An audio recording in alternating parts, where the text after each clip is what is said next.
네, 우리 하나님 말씀을 보겠습니다. 사도행전 1장입니다. 사도행전 1장 1절로 14절까지의 말씀입니다.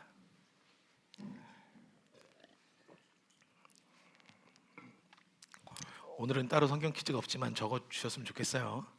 네, 우리 친구들. 네, 사도행전 1장 1절로 14절까지의 말씀인데요. 사도행전 1장 1절로 14절 한 절씩 교독하실 텐데 제가 먼저 읽겠습니다. 데오빌로여, 내가 먼저 쓴 글에는 무릇 예수께서 행하시며 가르치시기를 시작하신부터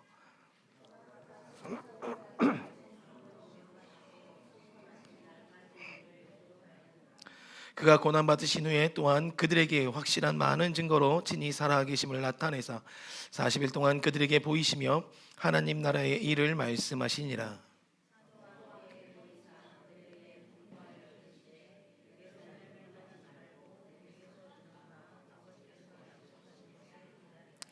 요한은 물로 세례를 베풀었으나 너희는 몇 날이 못되어 성령으로 세례를 받으리라 하셨느니라.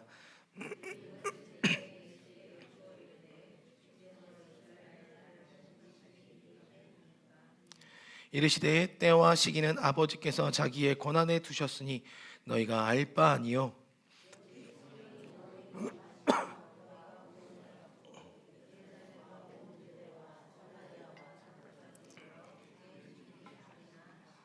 이 말씀을 마치시고 그들을 보는데 올려져 가시니 구름이 그를 가리어 보이지 않게 하더라.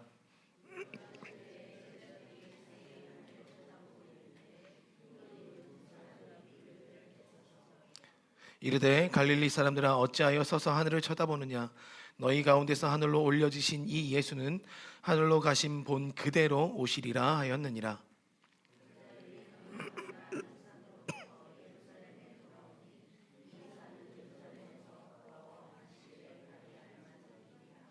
들어가 그들이 유하는 다락방으로 올라가니 베드로, 요한, 야고보, 안드레와 빌립, 도마와 바돌로메, 마테와 및 알페오의 아들 야고보, 셀로신 시몬, 야고보의 아들 유다가 다 거기 있어 여자들과 예수의 어머니 마리아와 예수의 아우들과 더불어 마음을 같이하여 오로지 기도에 힘쓰더라. 아멘. 예수님의 공생의 3년 동안 예수님은 하나님 나라의 가치를 제자들에게 삶으로, 말씀으로 가르치셨죠. 자신이 이 땅에 오신 이후부터 시작해서 이루고자 하시는 꿈이 무엇인지를 명확하게 말씀하셨습니다. 그게 사복음서의 내용이에요. 그리고 그렇게 말씀하신 아름다운 결과를 위해서 예수님은 십자가에 달려 돌아가셨습니다. 그리고 부활하셨습니다. 그렇게 부활하신 예수님께서 이 땅에서의 삶이 남겨진 시간은 40일밖에 되지 않았어요. 그래서 그 40일 동안 하늘로 올라가시기 전까지 예수님께서 이 땅에서 행하신 일이 하나님 나라와 그의 일을 가르치셨습니다. 그리고 올라가셨습니다. 올라가신 그 주님을 기다리는 기다림이 시작되었는데 그 기다림 끝에 예수님이 오시면 이 세상의 끝인 동시에 하나님의 나라의 시작을 알리는 때인 것을 말씀하셨죠. 제자들의 입장에서 보면 부활하시고 40일이 지나고 나면 예수님은 그때부터 땅에 계시지 않습니다. 더 이상 제자들이나 여타 다른 사람들과 육신을 입고 생활하는 일은 없어지게 되는 것이죠. 그러니까 예수님의 제자들은 예수님이 자신들과 함께 생활하지 않는 삶에 대해서 생각해 본 적이 없는 자들입니다. 공생의 3년 동안 예수님과 함께 밥을 먹고 함께 잠을 자고 몸을 부대끼며 예수님과 함께 살아갔습니다. 그랬던 그들 앞에 예수님이 십자가에 달려 돌아가시는 그 사건이 임하였을 때 그들에게 임한 두려움은 그들이 상상하는 것 이상으로 컸지요. 그러다 보니까 각자 도망하여 원래 삶의 자리로 돌아가게 되는 사건이 벌어지게 되었었습니다. 이것은 무엇을 의미하는 것이냐면 그들은 예수님, 실존하시는 예수님을 보며 실존하는 예수님이 그들의 꿈이었고 그 실존하는 예수님과 함께 동행하는 삶이 그들의 삶의 전부였습니다. 그랬던 그들 앞에 더 이상 예수님이 보이지 않았을 때 오는 두려움이 있었다는 거죠. 어찌 보면 눈에 보이는 꿈을 쫓아가는 인생을 살았던 것이 제자들의 삶이에요. 여러분들의 꿈이 지금 눈앞에 보이십니까? 만약에 그 꿈이 눈앞에 명확하게 보인다면 우리 마음속에 있는 불안은 조금은 덜할 것입니다. 그러나 우리 마음 가운데 불안이 있는 이유가 굳이 우리가 그 이유들을 찾아보자면 그것은 우리들 마음 안에 명확한 그 꿈의 프로세스가 그 과정이 그 길이 보이지 않기에 어쩌면 우리는 불안할지도 모르겠습니다. 그런 그들에게 지금 하나의 미션이 주어집니다. 이제 예수님께서 승천하세요. 그럼 예수님은 더 이상 육신을 입고 제자들 곁에 계시지 않습니다. 다만 약속하신 것을 보내주시죠. 그것이 성령님이십니다. 눈에 보이지 않는 삶을 살아내야 하는 기다림이 시작됐습니다. 가시적인 꿈이 사라지고 보이지 않는 꿈을 향해 나아가야 되는 믿음의 삶이 시작이 된 거예요. 그런 제자들 앞에 예수님께서 오늘 말씀하십니다. 너희들은 기다려라. 몇 날이 못되어 내가 너희들에게 보내줄 그 선물을 기다리라 말씀을 시작하고 있어요. 그러니까 여러분 잘 생각하셔야 되는 게 뭐냐면 제자들 입장에선 이전까지는 예수님과 함께 살아가고 있었기 때문에 그들이 어떠한 꿈을 쫓거나 비전을 쫓는 삶에 대해서 고민할 필요가 없었습니다. 그런데 이제 더 이상 예수님께서 보이지 않기 때문에 이들은 스스로가 그 꿈을 찾아가는 열심을 행해야 되는데 그것은 마음속에 있는 성령님과 늘 대화 가운데 그 꿈을 찾아 나아가는 삶을 살아야 돼요. 이들은 꿈이 없었습니다.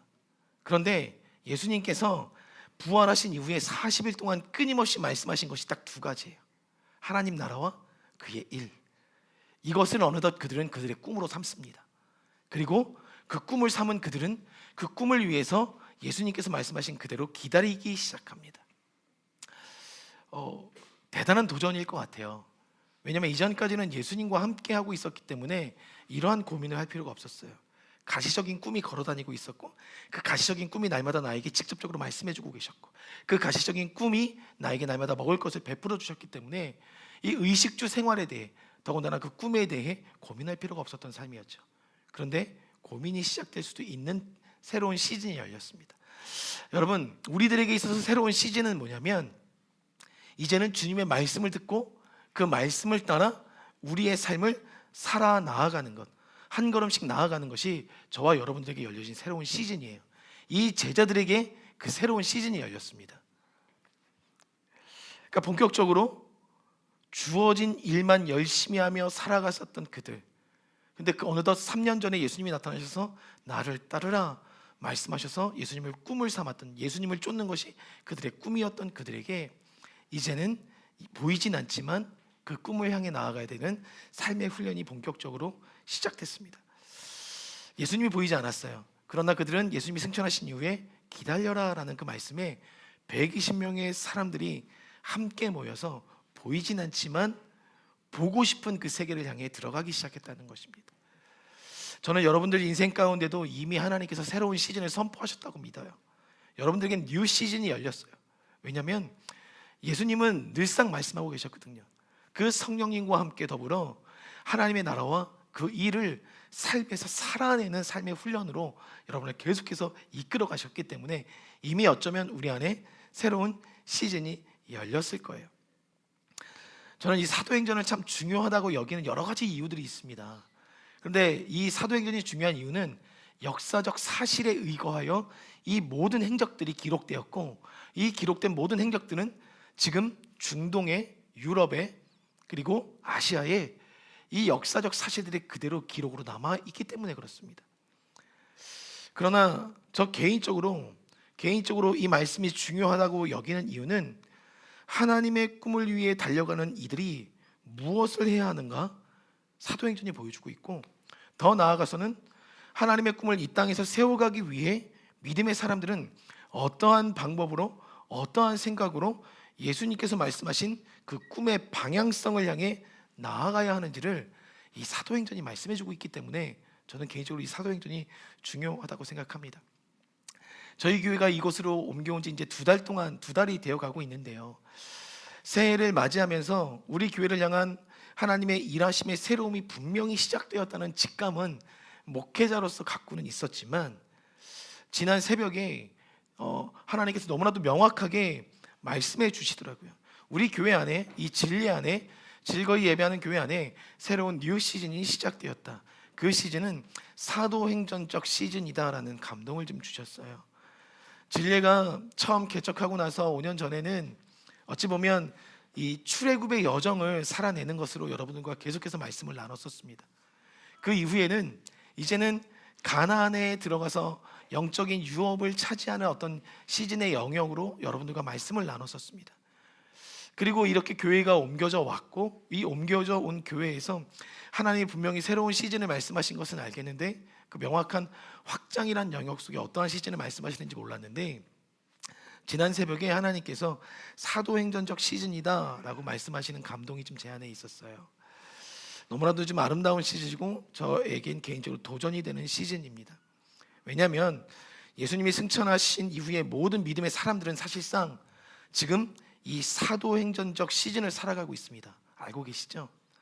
예수님께서 승천하신 이후에 기다리라 라고 말씀하시고 나서 아직 오시지 않았잖아요. 그리고 2000년이 흘렀습니다.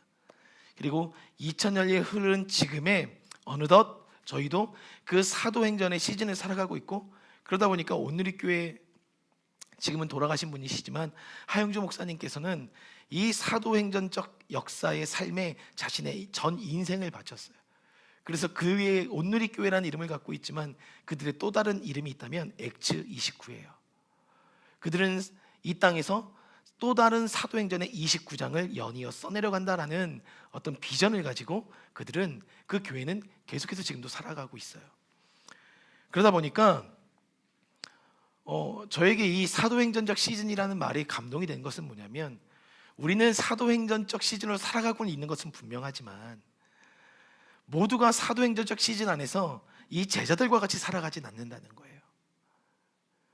그러다 보니까 내가 그리스도인인지 아닌지 그 정체성도 모른 채 세상에 그냥 휩쓸려서 그 풍조 속에 살아가고 있는 많은 그리스도인들이 있다는 거죠.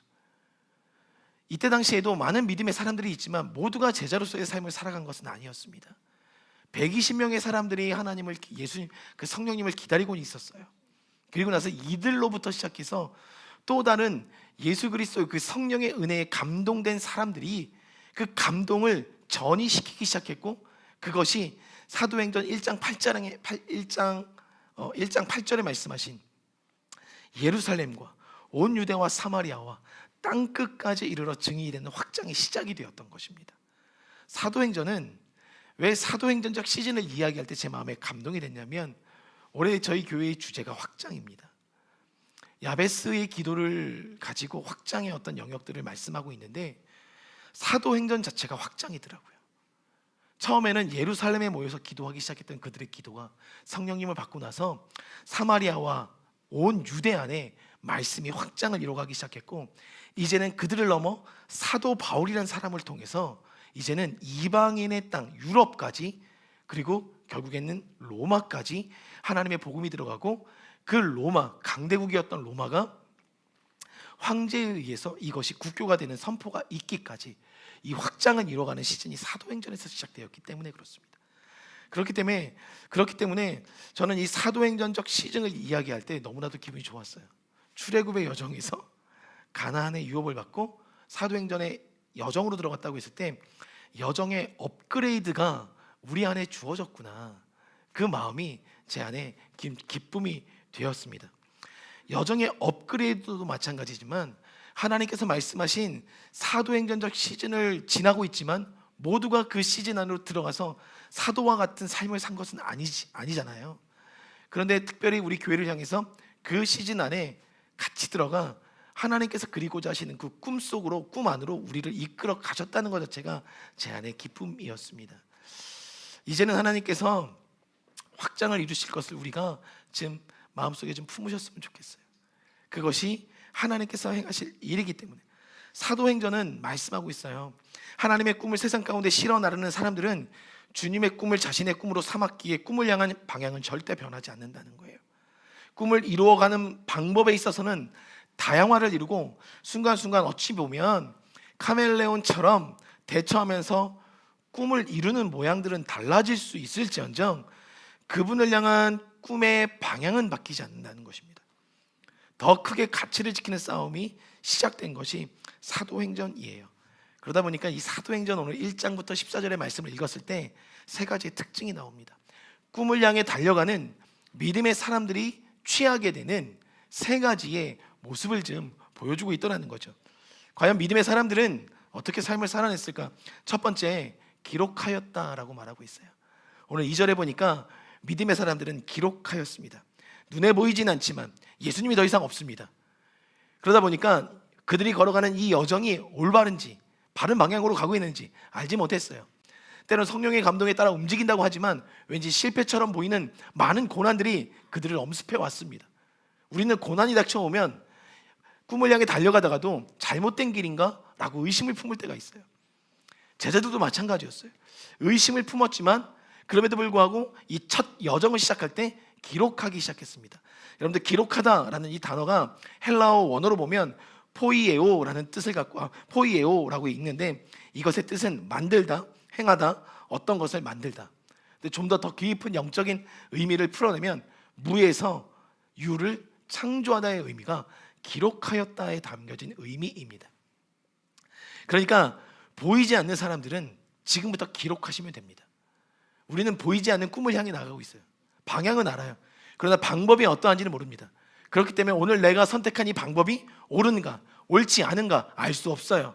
그러나 기록하고 우리가 걸어온 여정을 보고 나중에 그 꿈을 이룬 이 시점에 우리가 걸어온 방향성들을, 그 기록들을 보게 되면 그 걸음걸음이 하나님께서 인도하신 것이었구나 라는 것들을 알게 돼요. 그러면 우리는 그 시점에 무엇을 깨닫게 되냐면, 우리가 걸어온 길을 보면서 그렇구나, 보이진 않았지만 무에서 유를 창조하신 하나님의 은혜가 나의 인생 가운데 있었구나 라는 것들을 확인할 수 있다는 것입니다.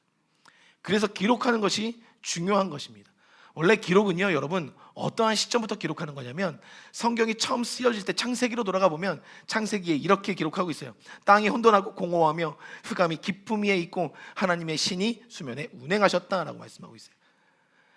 성경도 어떤 시대부터 기록되고 있었냐면, 아무것도 보이지 않고 혼돈스럽고 공허하고 어둠뿐인 그 세계에서부터 성경이 기록하였습니다. 그러다 보니까 성경에 기록된 인생의 여정들을 우리가 지금 바라보니, 하나님이 무에서 유를 창조하신 여정이었구나 라는 것들을 우리가 알게 되는 거예요. 그러니까 여러분의 인생, 여러분이 꿈을 향해 나아가고 있으시다면 기록하셨으면 좋겠어요.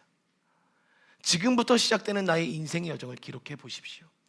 너무 작고 미약할 수 있지만 이 작고 미약한 것이 나중에는 큰 하나님의 꿈을 이루었었던 그 결과들 앞에서 뒤를 돌아보면, 이 기록함이 하나님의 역사를 내 안에 채우는 시간이었구나 라는 것들을 알게 될 것입니다. 그래서 기록하는 것이 너무나도 중요합니다. 제자들은 예수님이 없는 가운데 자신들이 살아가는 세계에 대한 꿈을 꾸어야 했기 때문에 그 두려움 가운데서도 적어내려가기 시작했다는 거예요. 사랑하는 성도님들, 이게 이 삶의 훈련과 연습이 저는 믿음의 사람들이 살아내는 삶의 훈련이구나라는 것을 말씀을 보면서 깨닫게 됐어요. 믿음의 사람들은 이렇게 살아왔구나. 자신의 흔적을 기록하였구나. 여러분들, 어떻게 지금 혹시 일기 쓰고 계신 분들 계십니까?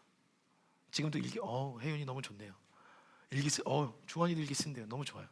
어차피 진리의 조이풀 스쿨 안에 일기 숙제가 이제 첨가가 됐기 때문에 일기를 써야 되는데, 한 줄 일기. 믿음의 사람들은 그렇게 살았었나 봐요. 언더우드 선교사를 아실 것입니다. 우리나라에 들어온 그 언더우드 선교사. 근데 그 언더우드 선교사가 어떻게 기록이 시작되었는지 그의 첫 번째 기도문 편지를 보면 나와 있어요. 제가 한번 그 기도문을 읽어드릴게요. 다 아실 거예요. 주여, 지금은 아무것도 보이지 않습니다. 주님, 메마르고 가난한 이곳 조선 땅, 나무 한 그루 시원하게 자라 오르지 못하고 있는 이 땅에 저희들을 옮겨와 심으셨습니다. 그 넓고 넓은 태평양을 어떻게 건너왔는지 그 사실 자체가 기적입니다. 지금은 아무것도 보이지 않습니다.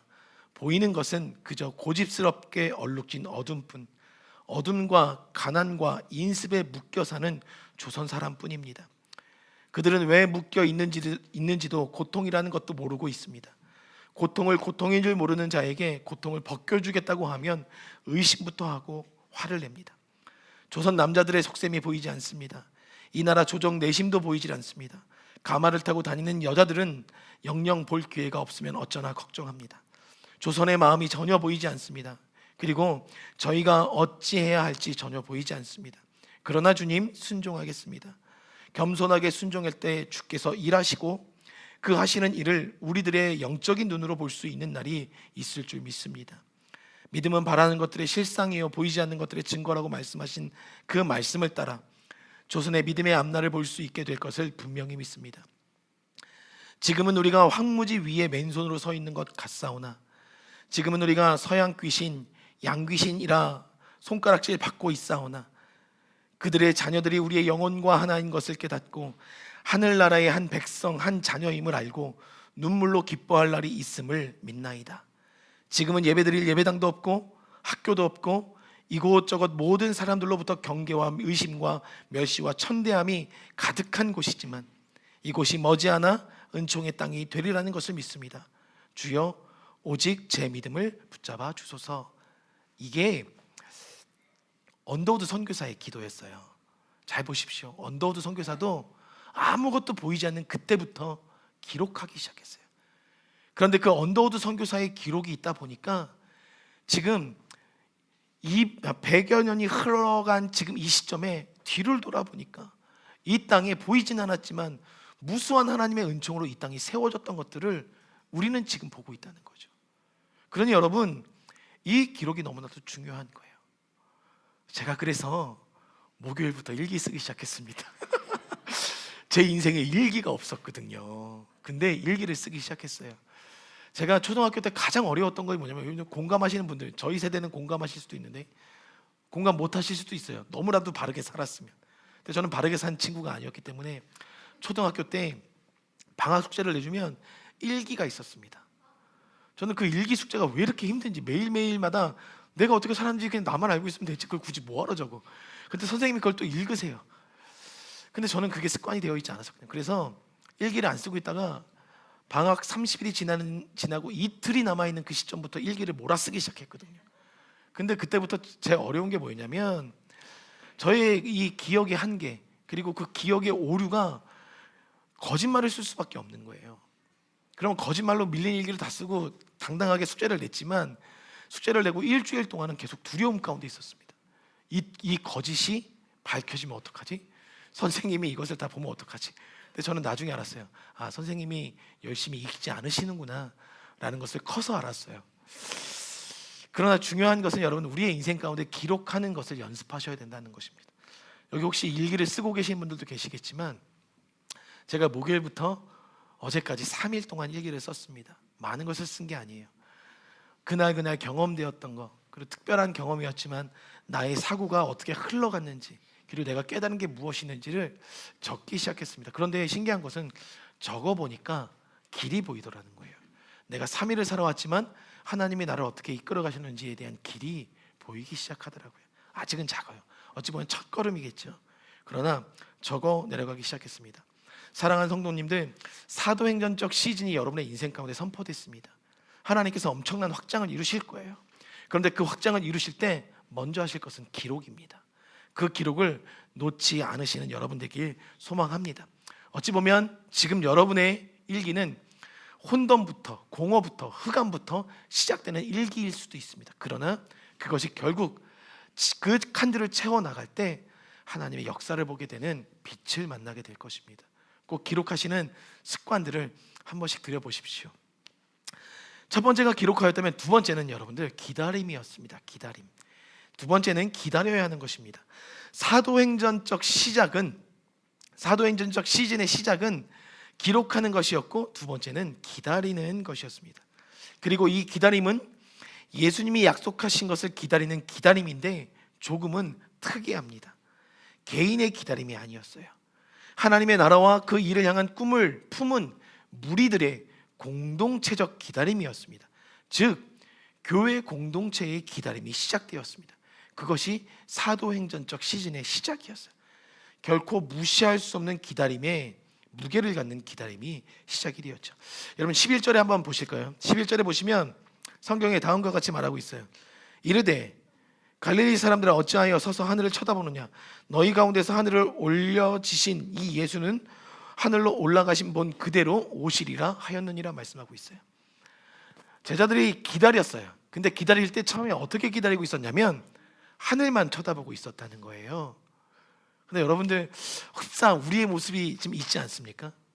무언가 하나님의 뜻을 기다릴 때 우리는 하늘만 보고 있는 우리의 삶이 있지 않습니까? 근데 그 하늘만 쳐다보고 있던 그들에게 흰 옷을 입은 두 사람이 나타나서 말한 거예요. 우리는 이들을 천사라고 이야기하잖아요. 흰 옷을 입은 두 사람이 내려와서 왜 하늘만 쳐다보고 있냐, 올라가신 그대로 오실 것이다. 이제는 그 기다림은 단순히 하늘만 올려다보는 기다림이 아니라 삶에서 살아내야 하는 스텝의 삶을 이야기하는 기다림이다 라고 말하고 있는 거예요. 혹시 우리의 기다림이 하늘을 쳐다보고 있다면 그 기다림을 이제 멈추셨으면 좋겠어요. 생각에만 머물러 있는 어떤 여러분의 꿈을 향한 삶을 살아가고 있다면 더 이상 생각을 멈추시길 바랍니다.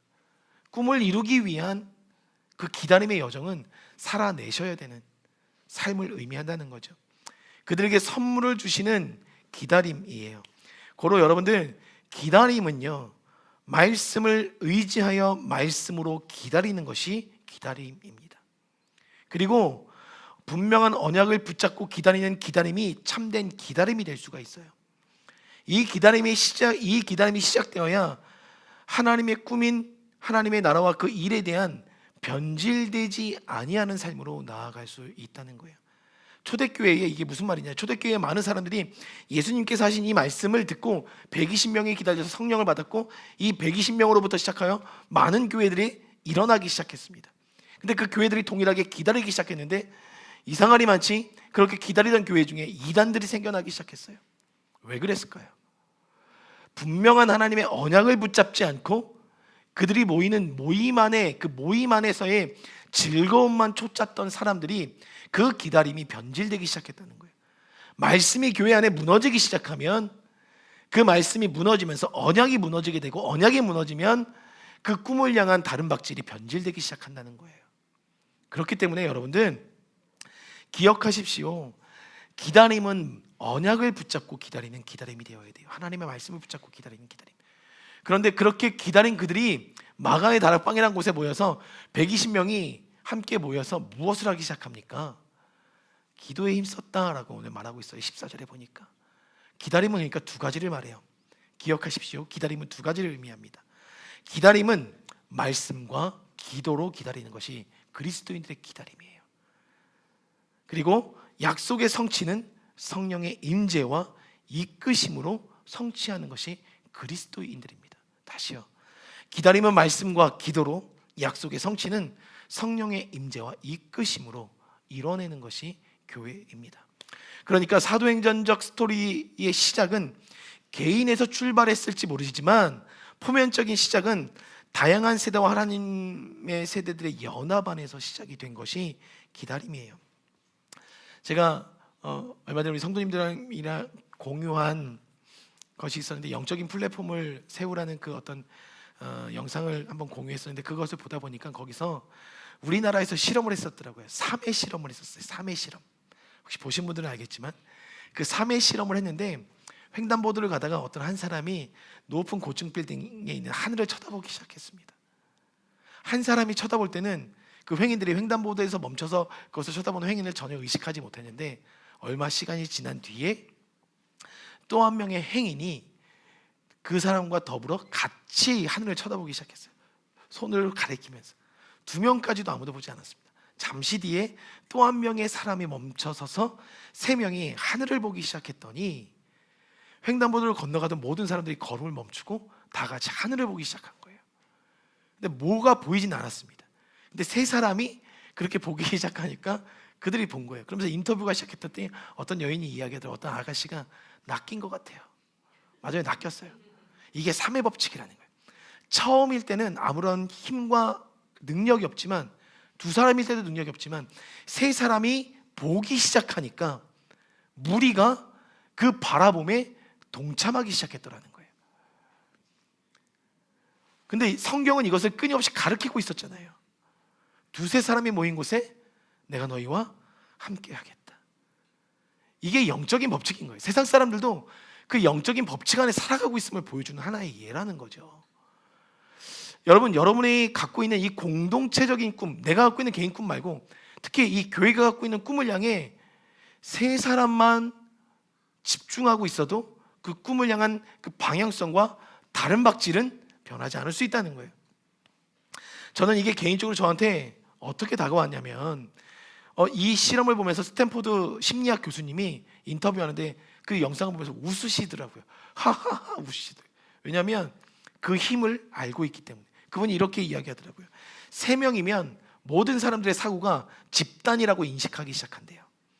집단의 개념을 갖기 시작하기 때문에, 그래서 3명이 모이기 시작하면 힘이 생긴대요. 그래서 3명이 모이면 하나의 거대한 움직임을 가질 수 있는 시작이 된다는 거예요.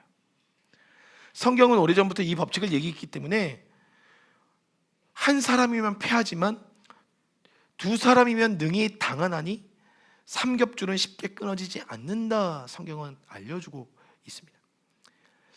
이 3의 법칙을 이 교회 공동체 안에 적용할 때, 저 개인적으로 우리 교회 안에 적용할 때 깨달아진 것은 3사람이 아니었어요. 3가정이었습니다. 3가정이 함께 이 하나님의 말씀을 붙잡고 기도로 기다리는 이끄심에 들어갈 수만 있다면, 이 비전은 힘을 갖기 시작했구나. 근데 제가 느끼는 그 3가정은 저희 가정을 포함하지 않은 가정을 의미합니다. 여러분 안에서의 3가정이 일어나길 원합니다. 그것이 삼겹줄이 되길 원해요. 하나님의 나라와 그 일을 이루기 위해서는 보이진 않지만 말씀을 붙잡고 기도하며 기다리는 자들에게 그것이 가시적으로 보이기 시작한다는 거예요. 그러니 여러분들 기록하십시오. 그리고 이제 월요일부터 시작하는 그 기도의 여정 속에 여러분의 자리를 파수하십시오. 그것이 어찌 보면 우리가 꿈을 향해 달려가는 우리의 방향성이고, 그 방향성이 변질되지 않기 위한 우리의 삶의 기다림이 이 자리로부터 시작된다는 것을 하나님이 감동하시더라고요.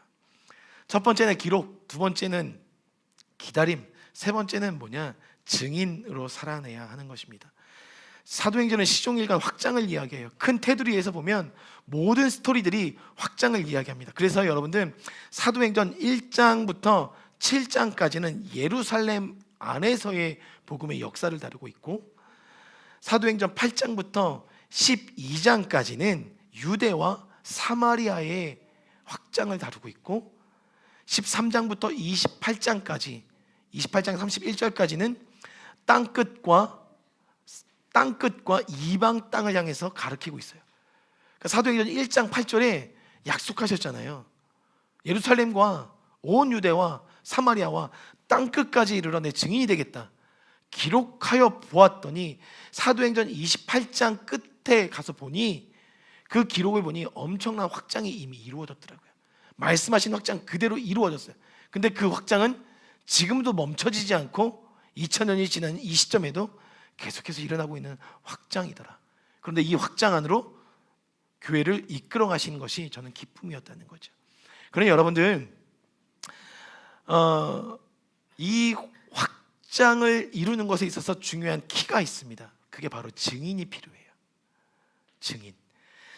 이 확장을 나타내는 것은, 예를 들면 여러분들 우리 기성세대 목사님들이 이 사도행전 1장 8절의 말씀을 가지고 말씀 전할 때 이러한 예들을 항상 하셨어요. 돌멩이를 들어 잔잔한 호수 가운데 던져보아라. 그 돌멩이로 일어나는 파장이 확장이다. 다 들어보셨나요? 처음 듣는 것처럼 반응하시면 안 되는 거잖아요. 다 알고 계실 텐데. 그 확장이 일어난다. 이것이 확장이다. 근데 누군가는 이 돌을 던진 거잖아요. 이 돌이 증인의 삶인 거예요. 여러분들이 증인이 되어야 된다는 것은 이 돌을 던지는 자가 되어야 된다는 거예요. 확장을 일으키는 자. 그러니까 사마리아 땅끝까지 이르러 내 증인이 되리라 말씀하셨잖아요. 여러분의 인생에 확장이 일어나기 원하십니까? 근데 그것이 영적인 파동으로부터 나의 개인의 삶에 확장이 분명히 일어날 것인데, 그러니 우리의 삶은 오늘 열심을 다해 각자 주어진 전문적 포지션에서 최선을 다해서 살아낼 텐데, 그 살아냄이 복음이 되려면 여러분들이 거기서 최선을 다하여 돌을 던지셔야 돼요. 내가 맡은 일에 대한 최선이 그 확장을 말합니다. 우리 안에 있는 영적인 파동으로부터 시작하여 그 파동이 삶의 영향력까지 미치게 되는 거죠. 그 영적인 플랫폼이라는, 제가 그 영상을 보면서 이 플랫폼에 대해서 다시 한번 좀 생각하게 됐어요. 언젠가도 우리 정가원 자매님이 사업의 확장을 이루면서 이 플랫폼에 대해서 한참 이야기하실 때가 있었어요. 그죠? 지금도 마찬가지일 거예요. 이 플랫폼이라는 말 자체가 요즘 시대는 플랫폼으로 이루어집니다. 그러다 보니까 이 플랫폼이라는 말 자체는 여러분도 아시겠지만 기차를 타기 위해 기다리는 승강장과 같은 그 대합실과 같은 곳을 플랫폼이라고 합니다. 그래서 이 플랫폼 기차에서 내려서 다른 기차를 타기 위하여 기다리는 현장이 될 수도 있고 집으로 돌아가는 현장이 될 수도 있고 누군가는 만나는 만남의 광장이 될 수도 있는 게 이 플랫폼의 영역이에요. 그러다 보니까 이것이 보이지 않는 가상세계, 인터넷 세계에서 이것의 확장을 지금도 이루고 있고 그 대표적인 예가 우리가 지금도 쓰고 있는 카카오, 그리고 우리가 사고 있는 그 야채 마켓, 그것들이 하나의 거대한 플랫폼이 됐고 우리가 보고 있는 너튜브도 마찬가지고 이 모든 것이 하나의 플랫폼을 이루었기 때문에 그것으로 사람이 연결이 되고 그것으로부터 만남이 시작되고 그것으로부터 또 다른 확장이 시작되고 있습니다. 그러니까 어찌 보면 교회는 플랫폼이 되어야 되는 게 맞아요. 그리고 여러분의 한 사람 한 사람의 인생도 나 스스로가 플랫폼이 되어야 되는 것이 맞습니다. 그래서 나 한 사람으로부터 다른 사람과의 연결가지가 연결이 되고 나로부터 만남이 시작할 수 있는 공간이 되어야 되고 나로부터 그 만남에 있어진 결과들이 파장을 일으키는 플랫폼이 되어야 한다는 거죠.